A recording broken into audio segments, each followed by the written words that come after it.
Começa nesta segunda-feira o julgamento dos médicos envolvidos no caso Calume. A história chocou o Brasil na década de 80, quando 4 médicos foram acusados de retirar órgãos de pacientes ainda vivos. E hoje nós conversamos com a enfermeira, que é uma das principais testemunhas de acusação do caso.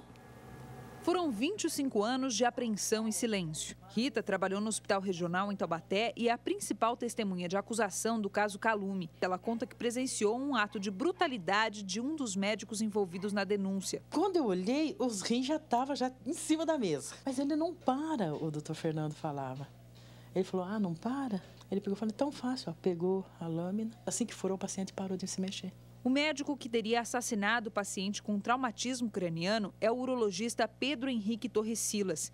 Ele e outros 3 médicos são acusados de retirar os rins de pacientes ainda vivos. A denúncia ficou conhecida como caso Calume, porque a acusação foi feita pelo então diretor do Departamento de Medicina da Unital, Roosevelt Calume. Porque pelos padrões científicos internacionais, você não pode ter um diagnóstico de morte cerebral num paciente que tem fluxo cerebral. E os doentes tinham fluxo cerebral. Pelo menos 4 pessoas teriam sido vítimas dos médicos. O irmão de seu Ivan foi uma delas. O rapaz foi internado na época com um aneurisma. A família autorizou a doação dos rins assim que fosse constatada a morte cerebral. Mas Ivan diz que os médicos desligaram os aparelhos antes disso. Tem gente que não fica em coma 2, 3, 4 anos e de repente se recupera. Por que não ele?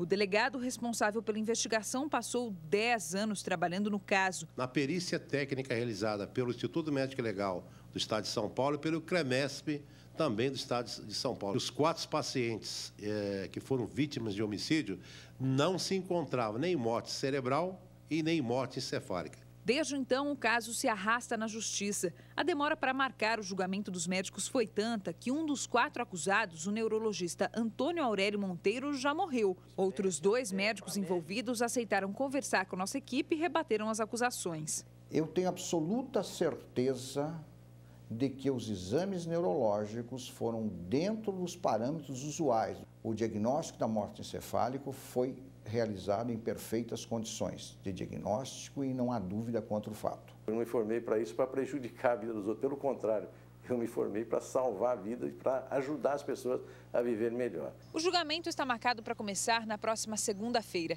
A expectativa é que ele dure pelo menos 4 dias. Assim, a espera pelo fim dessa história, que já dura 25 anos, pode finalmente terminar. Quanto tempo de espera e o negócio só vai enrolando, enrolando.